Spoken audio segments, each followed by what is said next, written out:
नमस्कार प्रेक्षकांनो, आवाज मराठी या चॅनलवर तुमचे मनपूर्वक स्वागत. लग्नाची बेडी या मालिकेचा खूप जबरदस्त असा रिव्ह्यू आपण आज पाहणार आहोत. मालिकेला खूप रंजक असं वळण आलेलं आहे प्रेक्षकांनो, कारण राघव आणि सिंधू आता जिंकलेले आहे. त्यांनी मधूचा जो काही डाव होता, तिचा जो काही प्लॅन होता, तो रत्ना पारखींच्या समोर आणलेला आहे आणि त्यामुळेच आता मधूचं सत्य समोर आल्यामुळे ती जेलची हवा खायला गेली. तर प्रेक्षकांनो, नवीन असाल तर आत्ता चॅनलला सबस्क्राईब करा, नोटिफिकेशनसाठी बेल आयकॉनवर क्लिक करा, म्हणजे रोजचे अपडेट्स तुम्हाला वेळेवर पाहायला मिळतील. तर मग आजच्या भागामध्ये आपण असं पाहणार आहोत की राघव आणि सिंधू खूप दिवसानंतर एकत्र आल्यामुळे त्यांनी आता त्याचं सेलिब्रेशन करायचं ठरवलेलं असतं की घरच्यांना खूप आनंद झालेला आहे. तेव्हा आपण आता केक कापून सर्वांना घास भरूया असा त्यांचा प्लॅन असतो. मग आता राघव म्हणतो की केक तर आणलाय, तर मग एक डान्स पण होऊन जाऊ दे, असं म्हणून राघव आणि सिंधू कपल डान्स करत असतात. आणि बाकी आता रुक्मिणी काकू, राजश्री, रेश्मा, ऋतुजा सर्वजणींना सिंधू खूप फोर्स करते नाचण्यासाठी आणि मग त्यासुद्धा नाचायला लागतात. इतकं छान असं वातावरण त्यांचं कॉम्पिटिशन चालू असतं. तितक्यात आता विनूची एंट्री होते. विनूची एंट्री झाल्याबरोबरच अजून सर्वांना आनंद होतो, पण मग हाच विनू आता सिंधूच्या आनंदावरचं विरजण ठरलेला आहे. कारण विनूची अचानक एंट्री झाल्यामुळे सिंधूला असं वाटत असतं की मी त्याला पटकन मिठीमध्ये घ्यावं. इतक्या दिवसानंतर माझा मुलगा माझ्यासमोर आलाय, अंकुर परत आलाय, ह्याच आनंदाने ती खूप आवरलेली असते. तेव्हा आता सिंधू विचार करते की इतकं छान सेलिब्रेशन चालू असतानाच आज अंकुरची पण एंट्री झाली. खरंच याच्यापेक्षा दुसरा आनंद काय असू शकतो. आणि रुक्मिणी काकूसुद्धा खूप खुश असतात. त्यांना असंच वाटत असतं की अरे वा, म्हणजे इतक्या दिवसातून आपण संकटांना पार करत करत शेवटी आपण आनंदाचा दिवस सेलिब्रेट करतच आहोत आणि तेही अंकुरसोबत अजून मजा येईल. मग आता असं चाललेलं असताना सिंधू म्हणते की बरं झालं, चला आता आपण केक कापूया आणि मग अंकुर, मी तुला भरवणार केक. आता अंकुर म्हणतो की काय चाललंय तुमचं हे, मला माझ्या मम्मा कुठे आहे हे सांगा. तेव्हा सर्वांना धक्काच बसतो की विनू आल्या आल्या मम्मा काय विचारतोय. सिंधू म्हणते अरे, तुझ्यासमोर जी उभी आहे ना, तीच तुझी मम्मा आहे. मग लगेच विनू म्हणतो की तुम्ही तर डॉक्टर काकू आहात ना, माझी मम्मा तुम्ही नाही आहे, मधुराणी माझी मम्मा आहे. तेव्हा तर सर्वांना धक्काच बसतो की अंकुर इतक्या दिवसानंतर आलाय, पण हा आईला पण विसरून गेला. तेव्हा राघव म्हणतो अरे विनू, तू असं काय म्हणतोय, मधुराणी तुझी आई नाही आहे, तिने तर फक्त तुला सांभाळलंय, तुझी खरी आई ही सिंधू आहे. सिंधूला कसं काय विसरलास. तू जरी डॉक्टर काकू म्हणत असला तरी आत्ताच आमच्या समोर पुरावे आलेले आहेत की विनायक हाच खरा अंकुर आहे आणि अंकुर हा आमचा मुलगा आहे. तेव्हा प्लीज विनू, तू गैरसमज करू नकोस आणि सिंधूला असं वेड्यात काढू नकोस. तरी विनू काही ऐकतच नसतो. विनू हा रागातच सिंधूला म्हणतो की नाही, मी लहान आहे म्हणून मला फसवू नाही शकत, मला सगळं कळतं. माझी आई मधुराणीच आहे, तुम्ही माझी आई नाही आहात आणि मला माझ्या आईसाठी इकडे मी आलोय, मला माझ्या आईला भेटवा. तो वेगळंच काहीतरी बोलत असतो. आता इतक्या लहान मुलाला कसं समजावायचं हे सर्वजण विचार करत असतात. आता सिंधू त्याला तरीही गोड करण्याचा प्रयत्न करत असते की विनू ऐक ना, तुला असं वाटतंय ना की मधुराणीने परत यावं, ठीक आहे ना, आपण त्याचाही विचार करू, पण सध्या आता काय चाललंय आपल्याला केक कापायचा आहे, आपल्याला आनंद सेलिब्रेट करायचा आहे, चल बरं केक काप. तरी मधू दिसत नाहीये म्हटल्यावर विनूचं काही लक्ष लागत नसतं. तो म्हणतो केक मी कापायचा आहे, नाही मला नाही जमणार हे, आणि रागाने रूममध्ये निघून जातो. तर प्रेक्षकांना आता सिंधू राघव एकमेकांकडेच पाहत असतात. त्यांनाही आता कळत नाही की विनूला कसं उत्तर द्यायचं. मग सिंधू म्हणत असते की इतक्या दिवसानंतर माझा मुलगा मला भेटला, पण मी त्याला एक मिठीसुद्धा नाही मारू शकत आणि वरतून अनोळखी नजरेने तो माझ्याकडे पाहतोय. देवा, आता हे काय आहे नवीन, म्हणजे विनू मला विसरून गेला, तो मला आई कधीच नाही मानणार का राघव, असं ती राघवला एकदम कळकळीने म्हणत असते. कारण आपलाच पोटचा मुलगा हा जेव्हा आपल्याशी एकदम अनोळखी असल्यासारखा वागतोय तेव्हा काय समजायचं, हाच प्रश्न तिला पडलेला असतो. तर प्रेक्षकांना आता राघव म्हणतो सिंधू तू नको काळजी करूस, मी आहे ना, मी समजावतो त्याला. मग आता विनू हा रागानेच रूममध्ये निघून जातो. बरं, तो गेल्यावरती असं शांत बसत नाही, तर तो आता दे नंतर थांब हॅलो हॅलो हां 5-10 मिनिट.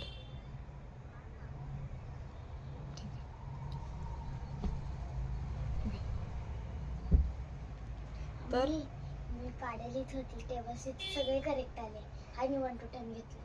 चालेल उद्या बघू शकते ना आपण. हां. तर प्रेक्षकांना विनूचं असं वागणं बघून खरंच सिंधूला खूप त्रास होत असतो, कारण आत्ताच ती आजारपणामधून बरी झाली आहे आणि आता त्यांचं सेलिब्रेशन चालू असताना केक मात्र तसाच पडतो, कारण तो कोणी कापत नाही. विनूच्या अशी जी काही त्याच्यात तो चेंज झालेला आहे ते पाहून सर्वांना खूप मोठा धक्का बसलेला असतो. तर प्रेक्षकांना पुढे आता इकडे मधू जेलमध्ये जाऊनसुद्धा तिची चरबी काही कमी झालेली दिसत नाही आहे. तिचा अहंकार, तिचा तो स्वार्थीपणा अजूनच वाढलेला आहे असं वाटत आहे. कारण ती जेलमध्ये असूनसुद्धा आता तिथे मधूची आई आलेली असते आणि मधूच्या आईला ती म्हणत असते की अगं आई, जेलमध्ये आहे म्हणून काय झालं, शिक्षा तर थोड्याच दिवसांची आहे ना. आता बघ, तुला काय वाटलं मी वेडी आहे का? इतके दिवस हे सर्व चाललेलं होतं, त्यात मला काहीच कळत नाही का? अगं आई, मी आधीच प्लॅन करून ठेवला होता. मला माहीत होतं की अशी वेळ कधी ना कधी येईल. सिंधू आणि राघव काय चीज आहे ना, मी हे अनुभवलंय. म्हणूनच मी अंकुरला हाताशी ठेवलं होतं. तो हुकुमाचा एक्का आहे माझा आणि ह्या एक्क्याला मी असं बाजूला ठेवून दिलेलं होतं. कारण जेव्हा डाव संपत येतो, जेव्हा माणसाला हरायची वेळ येते, तेव्हाच हा एक्का वरती काढायचा असतो हे मला आधीपासून माहिती आहे. तेव्हा मधूची आई म्हणत असते की मधू, तू जेलमध्ये जाऊन पण तुझ्यामध्ये एवढा कॉन्फिडन्स आहे का गं? खरंच माझी मुलगी खूप वेगळी आहे. मला नाही वाटत तू हारशील. मधू, तुझ्यामध्ये खूप खंबीरता आहे आणि खरंच तू खूपच पॉझिटिव्ह विचार करते. तू नक्कीच बाहेर येऊन जिंकशील. मधू म्हणते, हो, मी सोडणार नाही आता. ज्यांनी मला त्रास दिलाय ना, त्यांना मी सोडणार नाहीच आहे. आणि तू काळजी करू नको. अंकुरसारखा मुलगा माझ्या हाताशी एक्का म्हणून आहे, तेव्हा आता त्या रत्नपारखी सदनामध्ये मला पुन्हा जावंच लागणार आहे. तसं मी प्लॅनच केला आहे. मी विनूला बरोबर हाताशी धरून नाही ना पुन्हा त्या घरात जाऊन दाखवलं तर नावाची मधुराणी नाही. आणि एवढंच काय, मी त्या घरामध्ये जाऊन सिंधू आणि राघवला बदनाम करणार, त्यांना आता शिक्षा देणार. त्यांनी माझ्यावरती जो काही प्लॅन केला खोटं बोलून, त्याच्यात मी अडकले. ठीक आहे, माझ्या डोळ्यावर त्या प्रेमाची पट्टी होती. प्रेम तर नकोच म्हणू आई, डायरेक्ट प्रॉपर्टीच सांगते मी तुला. मला रत्नाबाराकीची प्रॉपर्टी हवी होती आणि म्हणून मी हे प्रेमाचं नाटक केलं होतं. पण ठीक आहे की ती प्रॉपर्टी आता सिंधूच्या नावावर जरी असली तरी उद्या विनूला हाताशी धरून मी त्या प्रॉपर्टीमध्ये अदलाबदलसुद्धा करू शकते. तेव्हा आता मला लवकरात लवकर ही शिक्षा कधी पूर्ण होऊन बाहेर पडायचे ना, याचा मी विचार करणार आहे. तर प्रेक्षकांनो, मधूला काही फरक पडलेला नाही आहे. तिला आता पोलिसांनी अटक केलेली आहे. जेलमध्ये सुद्धा तिची तीच भाषा आहे जी घरामध्ये होती. तिच्यात काडी मात्र बदल झालेला दिसत नाही आहे. तर प्रेक्षकांनो, खूप जबरदस्त ट्विस्ट आलेला आहे. आता एकही एपिसोड मिस करू नका, कारण खूप जबरदस्त ट्विस्ट आलेला आहे. पुढे आपण आपल्याला असं बघायला मिळणार आहे की सिंधू ही टेबलवरती भाजी साफ करत असते. मात्र तिचं त्या भाजी साफ करण्याकडे लक्षच नसतं. तिला तेच विचार येत असतात मनामध्ये की अंकुरला अचानक काय झालं असेल, असं का बदललाय तो? कारण आता त्याची आई समोर असताना तो मला डायरेक्ट अनोळखी म्हणतोय. इतक्या दिवस मी त्याच्यासाठी काय केलं नाही. तेव्हा तर राघव म्हणतो, सिंधू तुझं लक्ष कुठे, काय झालंय? रुक्मिणी काकू पण येतात आणि म्हणतात की सिंधू, मला कळते तुझी काय भावना, म्हणजे तुला काय त्रास होते, तुझी धडपड मला कळते. पण विनू असं वागतोय म्हणून तुला त्रास होतोय. काळजी करू नको सिंधू. अगं, मला सगळं कळतं आणि मी आता विनूला समजवेल. तुझ्यासाठी मी नक्की प्रयत्न करणार आहे. मला विनूला बदलवायचे. तू नको काळजी करू सिंधू. मी आत्ता जाते आणि विनूला समजवते. इतक्यात विनूच तिथे आलेला असतो आणि आता तो खूप रागात असतो. तो म्हणतो की मला ना माझ्या आईला भेटायचे. राघव आणि सिंधू दोघंही त्याला म्हणत असतात की अरे बाळा, ऐक ना आमचं, तुझ्या मम्माला आपण आणणार आहोत इथे. तू अगोदर जेवण तरी करून घे. तू आल्यापासून काहीच खाल्लेलं नाही आहे. तरी विनू मात्र एकच अट्टहास लावलेला असतो की नाही, मला माझी मम्मा हवी आहे. मी माझ्या मम्माच्याच हाताने बनवलेलं जेवण खाणार आहे. त्याचा हट्टीपणा पाहून राघव आणि सिंधू म्हणतात की आता काय करायचं? सिंधू म्हणते की तू उपाशी राहणार आहेस का? तुझी मम्मा जर अजून खूप वेळ आली नाही तर तू उपाशी राहणार आहे का सांग? मी पण तुझी डॉक्टर काकूच आहे ना, मग माझ्या हाताने नाही खाणार का तू?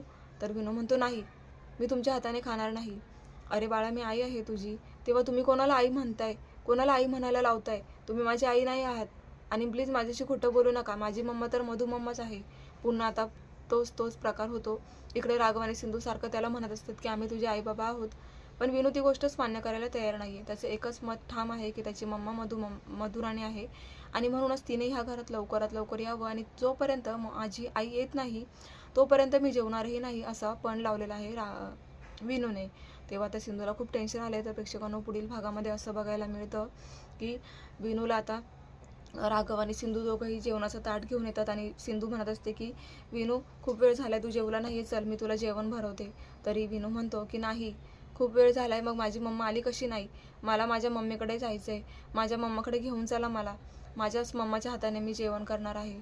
तर प्रेक्षकांनो, आता इकडे विनूने एकच पण लावलेला आहे की मला माझ्या मम्माकडे जायचंय. तर दुसरीकडे आता सिंधू ही खूप आतुरतेने त्याला जेवणासाठी म्हणत असते, पण तो काही ऐकायला तयार नाही आहे. तेव्हा आता सर्वांनाच मोठा धक्का बसलाय. तर पुढे विनू आता म्हणतो की तुम्ही मला आई का म्हणायला लावते? तुम्ही तर माझ्या आईला त्रास दिला, तिला छळलं आणि तिला घरातून सुद्धा बाहेर हाकललं. तुमच्यामुळे माझ्या मम्माला त्रास झाला आणि तुमच्यामुळेच माझी मम्मा घर सोडून गेली आहे. तेव्हा आता मी तुम्हाला कधी माफ करणार नाही आहे आणि नाही म्हणणार मी तुम्हाला काकू. मला फक्त माझी आई हवी आहे. असं म्हटल्यावर आता सिंधूला धक्काच बसतो. कारण विनूला ही गोष्ट कळालीच कशी काय की घरात एवढे सगळे प्रॉब्लेम झालेले आहे आणि मधू ही जेलमध्ये गेली ते. कोणी सांगितलं विनूला?